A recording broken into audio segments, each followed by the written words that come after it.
poor people, they inherited every problem that is on a res because of our former councilman. As I know, I'm 64 years old. I know what they did before. So thank you guys. Thanks. Thank you. Sandra. I just feel just like you, I support what you would like Steve to do. I hope I'm talking loud enough, but I'm Sandra Cavina. I live here just on the border of the reservation. I moved from Keller, but I was born over here in Omak. I do feel that Stina needs to think about, what his decision was in, come on.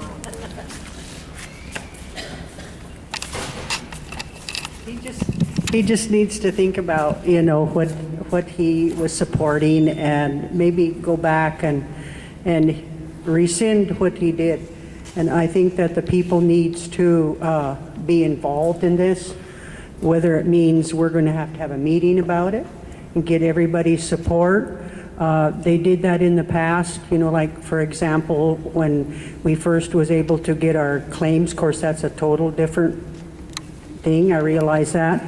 But can't you involve the people in each community somehow to come up with a solution for this so that everybody will be involved? I realize, Nina, that you made a big decision. That man sitting right there, I remember when he was a little guy and I taught him in Head Start. Look at him now. He's got a lot of weight on his shoulders. So just think about it. Nina, that's all I ask of you. Thank you, Lim. And I do have to say, I know Snina, he's got a good heart. We got to keep that in mind, please. You're up, Garnett. You have your hand. Mm-hmm. Garnett, right?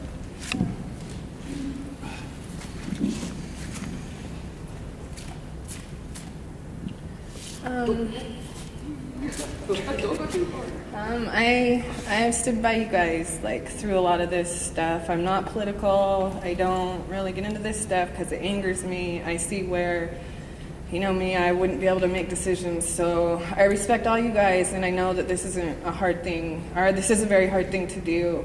One thing though that concerns me is that if this is such a great plan, bring it back so we can decide on it. And if it's going to be awesome, then we should be able to see that, because really this looks like it's just snuck under and snuck through. And it really, I don't know how we're going to build trust with the people if we're going to keep doing the same stuff that the old council did that we did not want. And I know you have a good heart, and I respect you a lot, and I know you care about your people. So I ask the same thing, this is what most of your people want. Let's bring it back. Let's let us decide. I know it's hard that and another thing that bothers me is that you said there's not anything to spend this money on. One big thing that I have not heard addressed is a treatment center. I barely made it out, and I look around and I see so many people.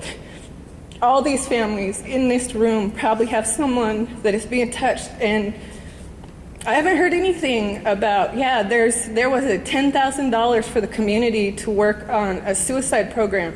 I tried to get involved, and then they didn't even call me back, and they had the meeting. I couldn't even get involved, and I mean, I don't know what to do. I don't hear anything going on. There's just I know you guys want to talk to the community. I know this is but there's just nothing happening. I'm just stuck. I'm at a loss for words. I don't understand. I really, really want more better communication so that we don't feel blasted from the side. If this is a good idea, then hey, I'm all for it, but explain to me why, and not just boom, this is what we're doing and live with it, I don't know, that's all I got to say. But I do respect you guys. I appreciate what you're doing, because this is a job I know I couldn't do.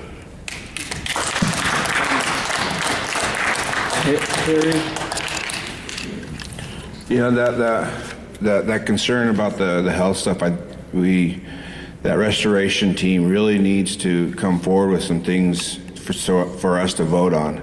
And every time we have a meeting, I'm like, you guys need to bring something forward. I think they're trying to get a collective plan, an overarching plan that, you know, addresses all the needs. But I'm like, hey, there's some stuff that's an emergency, and you guys need to bring that stuff forward because we have some needs. And the suicide prevention stuff was a big one, you know. And one thing we never. Let's hold up on the responses so we can get through this, and then we can get our responses. Is that okay? Harry, you had a question? Go ahead, hold this again for me, please.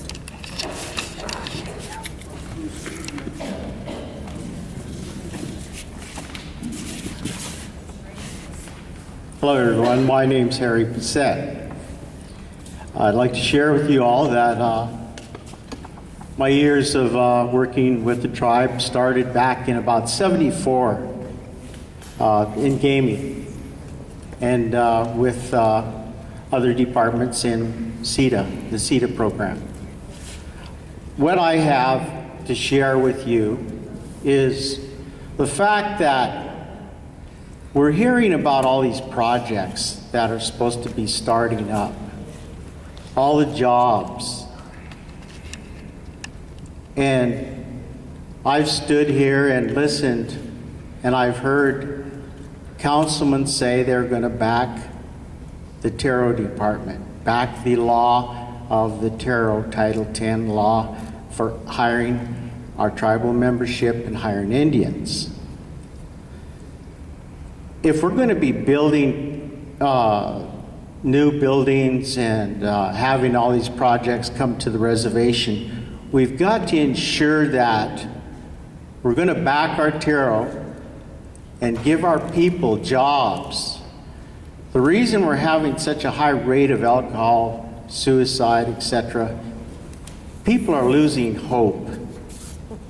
People are almost giving up because there's no jobs.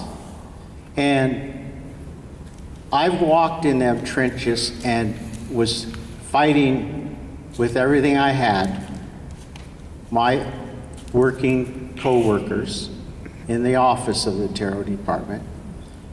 We were doing our hardest to try to get Indian preference pushed so that we get our Indian people working.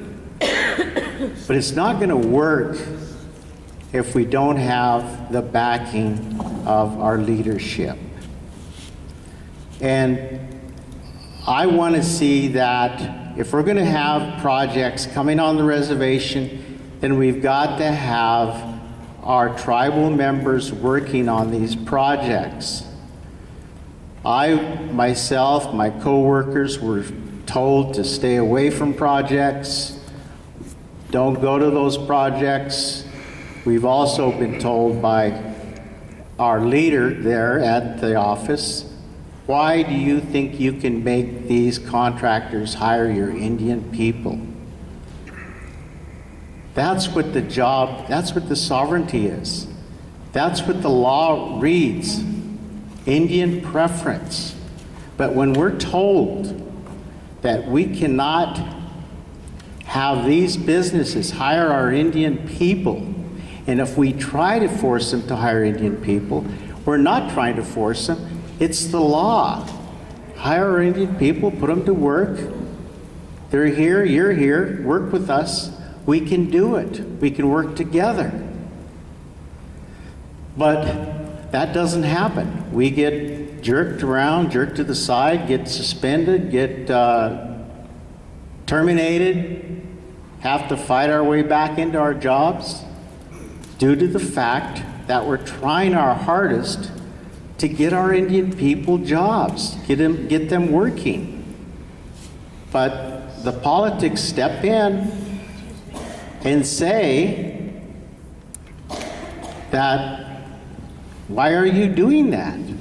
And, you know, it's confusing. We've got a law that's Indian preference, but I've been told that they're going to back us, and some of the council does back us, but I don't know if there's a split here. Somehow it's affecting what we're trying to accomplish here. If we're going to be bringing jobs here, we've got to ensure that our Indian people are going to be working on these jobs and not bring the jobs here than not employ our people. Thank you. I was worked out of Mill Bay, and I applied for a job. Normally. Can we get back to the subject?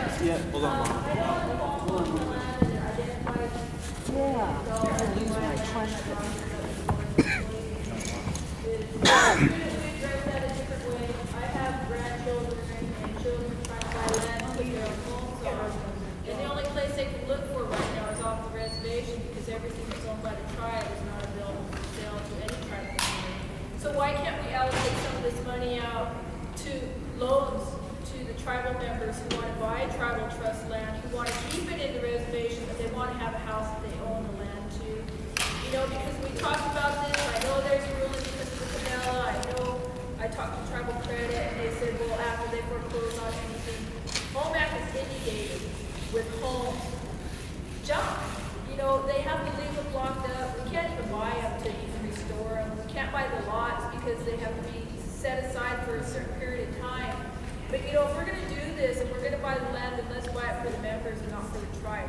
We ourselves as members are part of the tribe. So I have a granddaughter who's looking to buy land to put a home on, and my daughters and my sons, you know, are looking, and they have to look off the reservation. So now, not only are we vacating our own reservation, once we start moving off to buy a home, we're going to start moving away to work and everything else.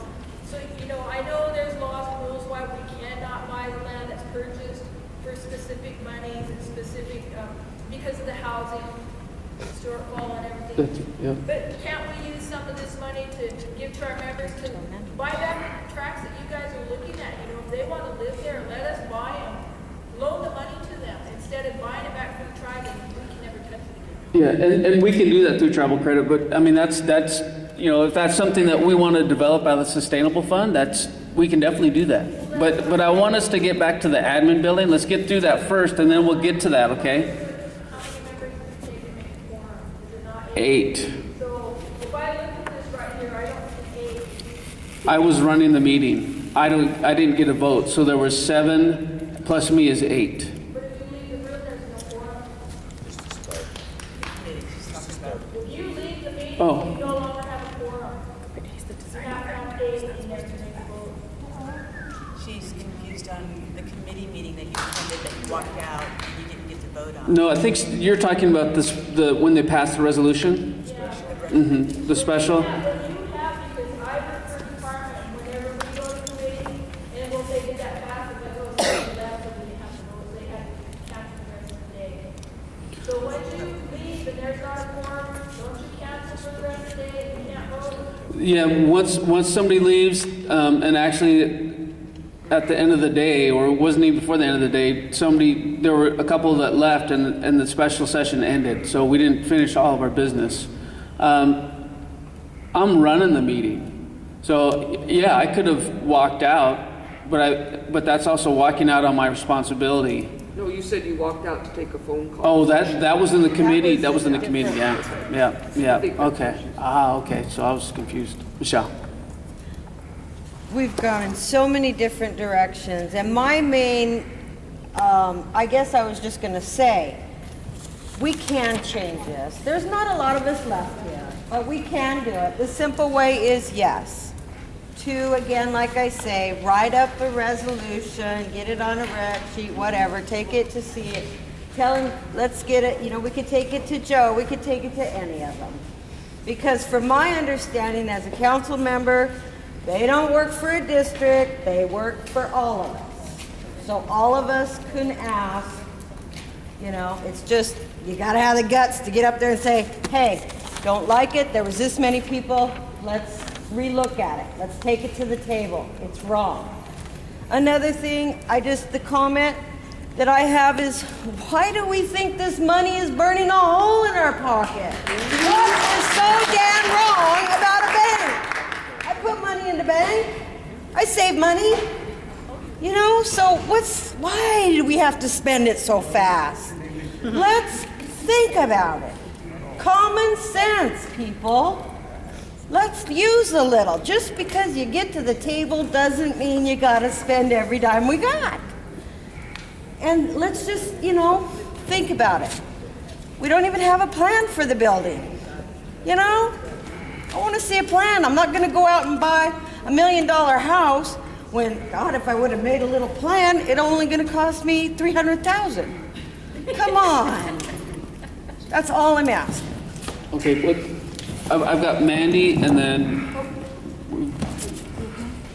there's been, a lot of different plans, but they're not complete. But we voted on it. Okay, it is kind of funny that that $40 million whole thing passed really fast. Just last month at the last meeting, we talked about the 1%, $1 million, and how we were going to go ahead and make sure everybody was involved in that, and you were going to prioritize how we were going to be involved in it, and getting the word out, and making sure we got a vote on it. So how is it that $1 million was so important, but the $40 million didn't mean crap? That is just ridiculous. And I know I'm not trying to, you were there, I'm not blaming you. You signed it, yes. You had your reasons, but no, it should have never passed. You have to bring it back to the table.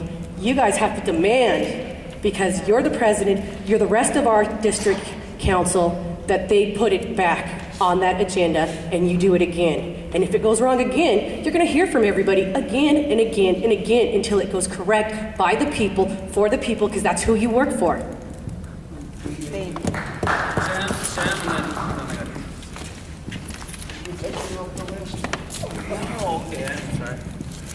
My name is Sam Wilson. I was at that Salish conference as a vendor, and I did see Benny and Lynn there, and I seen them and Darlene Zachary and one other council, and I seen the expression on their face when they had just received word that had passed. They had no knowledge of what was the $40 million. I'm asking you, Snina, I voted for you. I voted for you. I voted for you, and I worked damn hard getting you in. Because my main reason was I was sick and tired of the split of our council and not getting business done. That was, I want business done. But I don't want it to be snuck around behind anybody's back. There are 14 of you. If you don't want to play, get out of the sandbox.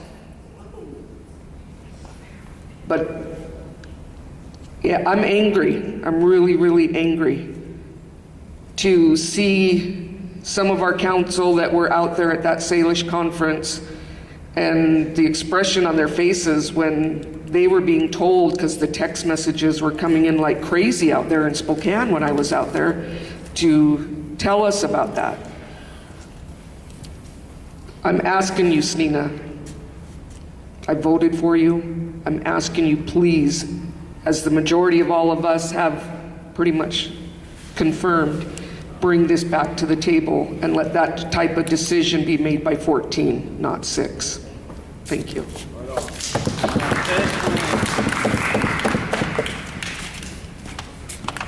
This is going to be my final statement, and what I want to make a point of is, like the lady here has said, it's right in the beginning, that was my point, that the people, when you get into a lot of large amounts of money, you're not going to get the feeling that's going to cover all the people. You have to get out there and you have to lay all the issues on the table.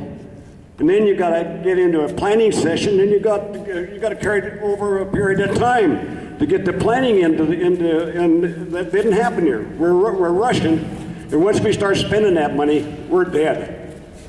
And the other thing is, I haven't heard anything about if we're going to spend our money that we get into business that make us money. Because you just can't really run a government and then keep running a government and they don't have no income coming in. So my thing is, you either get into food right now because our dollar's going to fail, or get into go full dog into casinos, because that's the only thing that's making money. The world finances are not going to last much longer, okay? we're going to go into a damn depression. I think that's something you councilmen better be start looking at and taking into consideration, that you better be watching those world markets and the finances. Because if it goes like I think it's going to go, and I follow it very close on a daily basis, that it's going to, once that depression hits, we're going to be start looking at each other as food, as a food source. And so I think the decisions are going to be made from here on now, very based on the fact that all of us had input. Thank you. The whole time I've been hearing anything about this $40 million that we're spent, or that's trying to be spent for the admin building, I hear stock markets, I hear these loans, I hear these not guaranteed payback. Well, if you're going to play with my money, I want to say this is where it's going to go. We lived through all the hell we lived through as Confederated Commonwealth tribes for how many years? The stuff we put up with the natural resources to the admin building itself. I think I voice everybody's opinion. If you're going to take my money and put it somewhere, why don't you just put it in my pocket and let me decide where it's going to be invested. Let me invest in the things that I think would better myself with my kids. Whether, like you said, Stina, there's that possibility on that mortgage loan, 5% payback. It's not guaranteed. If we had our money and we spent it in stocks and we lost our asses, us as people, individually, that's on us. That would be nothing to do with our company. That's where I stand. Larry, and then we'll respond. You know, I've been sitting here all night like everyone else, and one of the things, I support each and every one of you. I really do. The aspect of the building, I like the idea. The idea of it is just awesome. It truly is. But like we're saying, is that where we need to put the money in today for the future? Is that where we need to go? We're back here just talking about it. We know there are certain priorities we need to do. And if it's about buildings and working conditions, that's fine. Let's say so, but let's really look at it. Yes, we have a nice fix. Yes, it comes in a pretty package, and it's going to cost us this tag of money. But I'm also hearing, you know, I'm listening, and that's, please, I'm hoping you're hearing us. Because I think sitting here, we all are in the same boat. We're asking, questioning. We don't want to spend our $40 million on a building. We may want to spend $1 million on the most dilapidated building, or maybe we want to spend $10 million to phase it. But give some of this, we're asking to hear our voice, to get our input. We're bright, intelligent people, just as you are bright, intelligent people. It's not an us and them, it's a we. We together move forward. Separated we fall. Let's get together on this. You, the 14 council members, get together. I'm not yelling at you. I'm yelling at the system, the process. Get together. Come out of there, black-eyed, bleeding, noses going everywhere because you've been beat up. In the aspect of when you come out, you walk together. You join forces. This division, whether it's districtitis, whether it's what do we do with this money, what do we do here, or what do we do there. We elected you for leadership. We elected you to fight our battles in those council meetings. You come to us at these district meetings to hear us. Show us you were listening.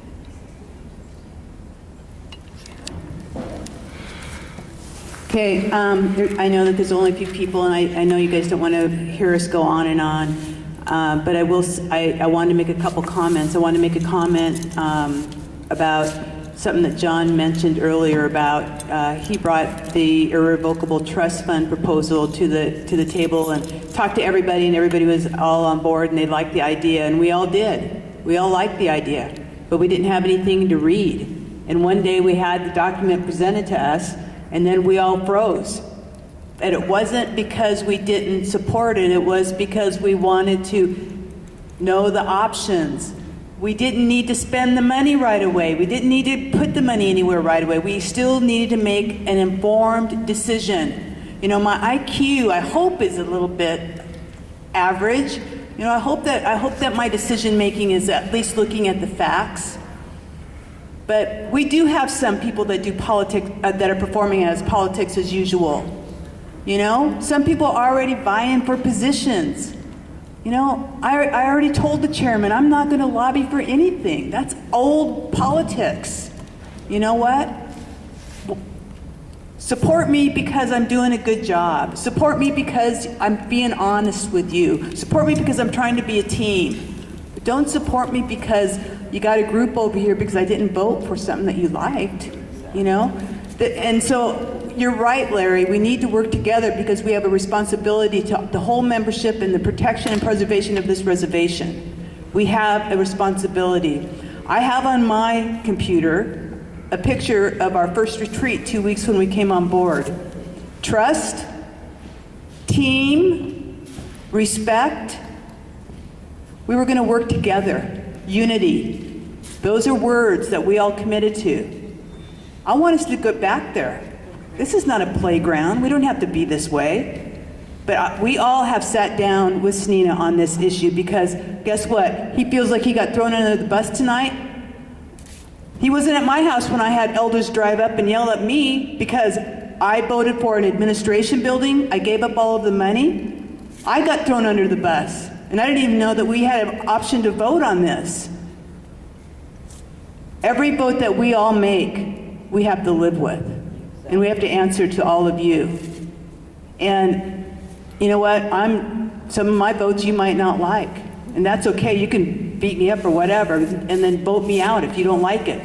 But I'm gonna be responsible for what I do.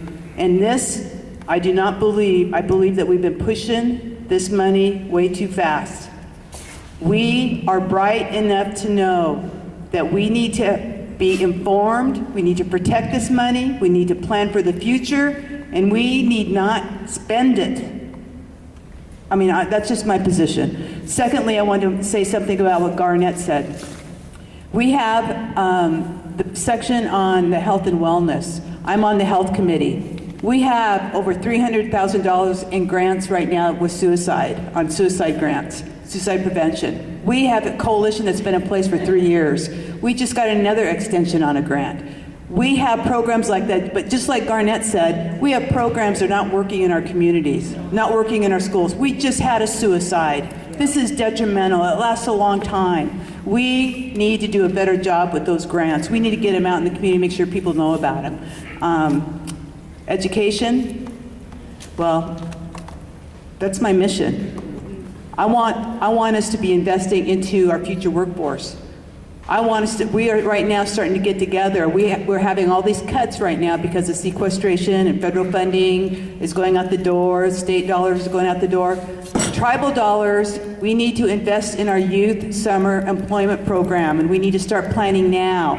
That is our future employment. That's our future workforce. And bringing all of those college students home in internships.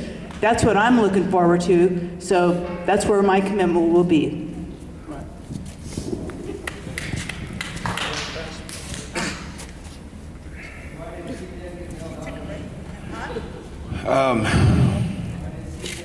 Definitely, you guys definitely gave me a lot of things to think about, and I am going to have to go home and think about this and pray for this, because this is, this kind of stuff I don't take lightly. I mean, I try to follow my heart just like these guys do. They try to follow their heart, and the only reason why I want to spend this money is because I don't like it sitting there not doing nothing. And if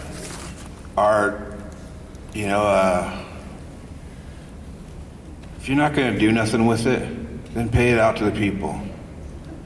Pay it back to the people, because I'm thinking of those people that don't have no jobs, have nothing, our elders, everybody that is hurting out there. And that was, the only reason I took a position not to pay it out was because we're gonna create some jobs and we're gonna do something great with this money. I haven't heard one plan to do something with that money.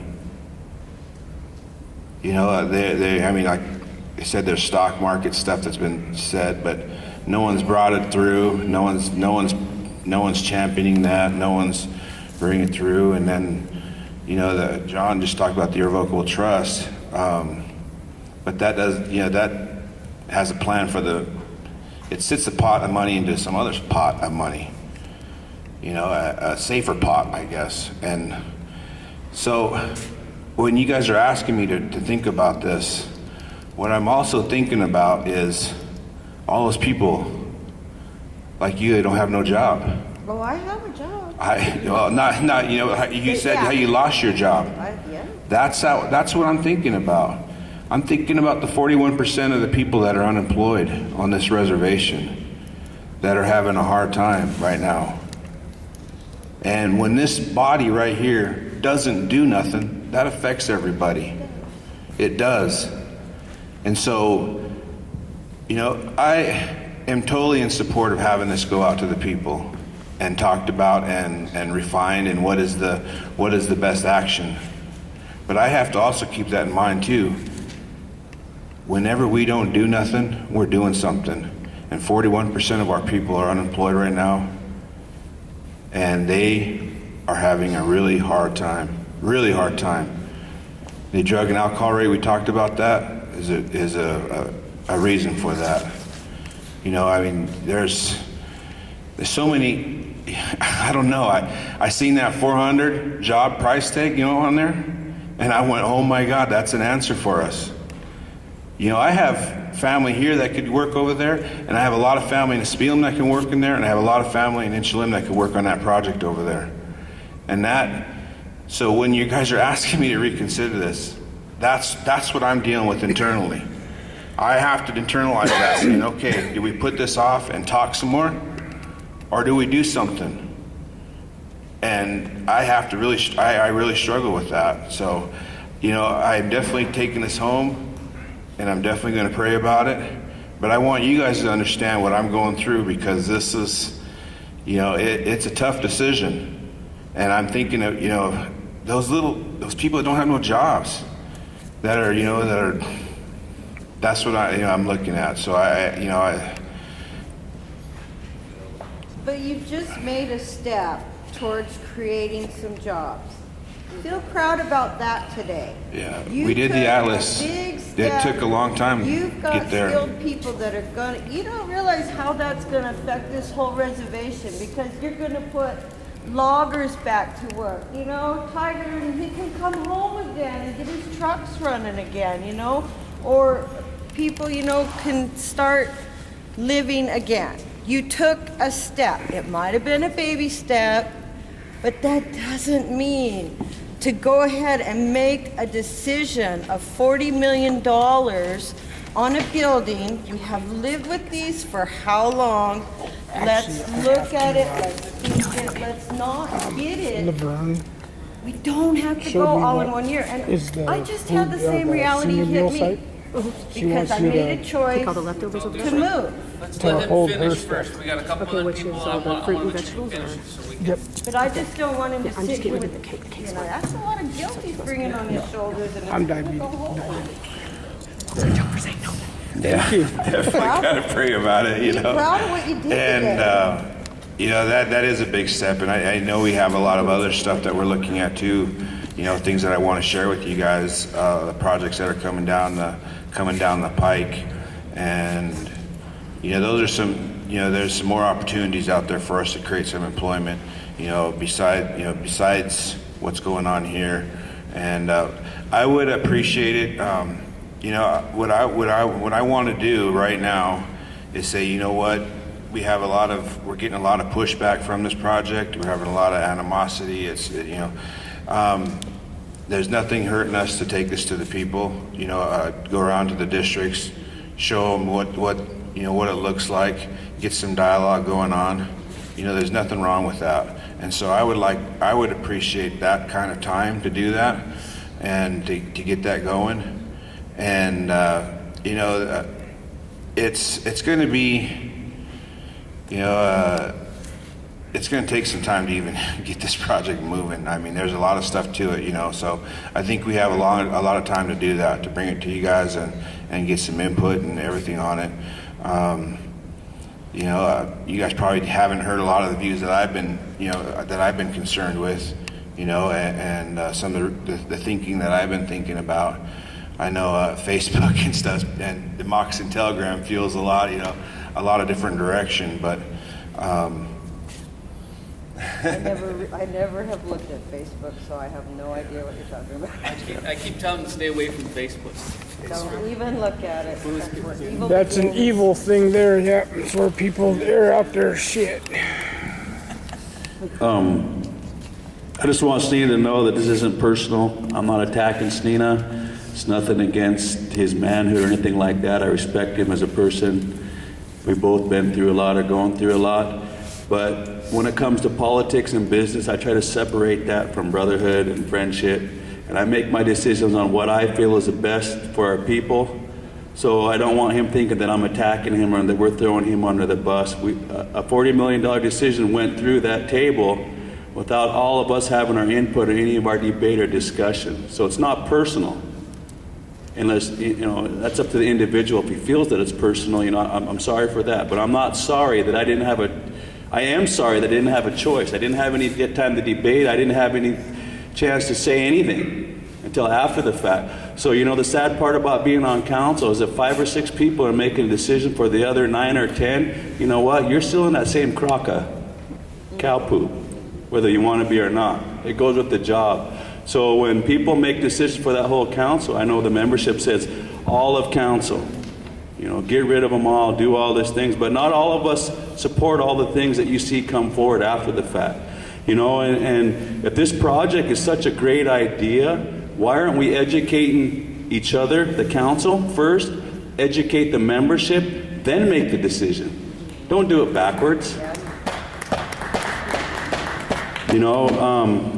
Just a couple little things. Like I said, it's nothing personal against Nina. I'll give him a big hug when I leave here, but I just felt like this was a bad decision. This is just my opinion. Somebody asked earlier, how are we gonna pay this back? Okay, so say 10 years from now, you got a new council on here, which I'm guarantee you probably will. What if they have no money? So then they turn around and say, you know what? We have no money to pay ourselves back. So guess what happens? We don't get paid back. That's and that's where John's saying about the trust endowment, and I'm going to be upfront, and John knows this. I didn't really support that because I wasn't comfortable with that either. That's just my opinion. That's my right. But the way it went down was some council were making it seem like if they didn't support the trust endowment, then they had to spend the money. That wasn't my option. And when they say the money is just sitting there, the reason it's just sitting there, we've had discussion in M&B 4, 5, 6 different times where I've asked the M&B chair, before we got on council, they had like 20 firms that they had, and they narrowed it down to 4 firms. Once we got on, we said, okay, bring them 4 firms in, let us all listen to them, let them all debate each other, let's get the most bang for our buck. Who's going to charge us the least amount of fees? Who's going to sound more favorable to the best interest of the tribe and the membership? That hasn't happened to this day. So the reason the money's sitting there is because our M&B won't do what he's supposed to do and what we've asked him to do. And, I'm going to be upfront too. I've heard the same individual and others at that table say, you know what, just spend it. I call BS on that. We'll never probably see this amount of money in our lifetime again. So once we spend it, it's gone. And I'm hoping that we make wise decisions and wise choices. And if we want input from our people, then we got to present it to our people. If you want support from your colleagues, bring it to your colleagues and sell me on why I should support this admin before I support a senior meal site or a new center. And if you're not going to do that, then you haven't given me the respect that I feel that I deserve. Thanks. Yep.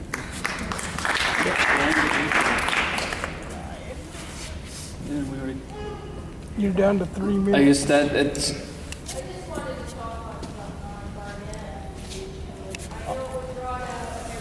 Barnett did bring up suicide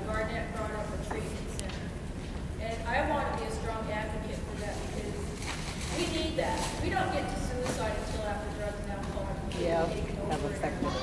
So suicide prevention is way past. We're dealing with, what we've been doing. Garnett was very strong advocate for that. He spent quite a long time in it, not just one day, a couple of months. Right now, I'm dealing with it with my teenage granddaughter. I called one of the social services departments. Today, I don't know where she is right now. I called one of the departments and I asked them, I want to put her in a center or something. Call me back. I never got a call back, ever. It's been 4 weeks. I've never to this day. I got a letter from a behavioral health man in Omak. Said if you don't attend this appointment, I didn't want her to go to behavioral health. I know she has issues. I want her to go to a center and get her some help, some real help. I don't want her to go talk to somebody and say, why are you doing this to yourself? I want somebody to tell her, this is what you're doing to yourself. Yeah, So that's if right. we're going to waste some money, let's do that. Let's waste it on that treatment center because we won't have suicide if we're preventing.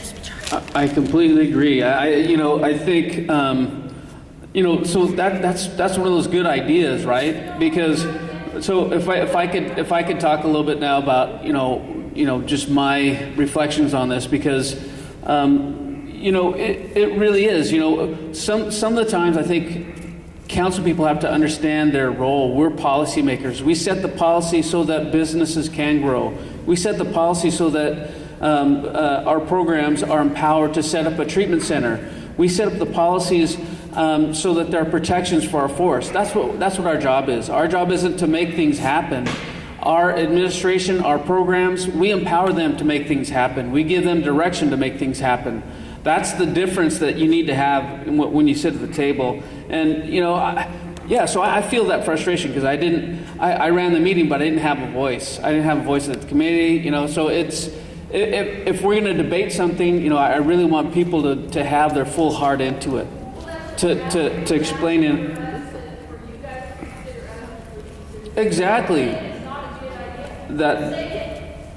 That's, yep. Well, and if you could allow me some time to speak, because I'm almost done. So so I've heard some of the things that Cindy was talking about. We need something to make us money, create jobs, and I've raised this with him. If we want, so that's going to be jobs for 2 years. Why not invest in? I brought up a couple of different things. A treatment center would be something that we're putting a lot of money out there for our tribal employees, our tribal members to go out and get treatment elsewhere. If it's within the community, those dollars keep recycling within our community. It creates jobs, long-lasting jobs, because other people can come here and receive services here. A biomass plant where you take the excess from logging operations, grind it up, you burn it in a plant, you generate electricity, you achieve forest health goals, and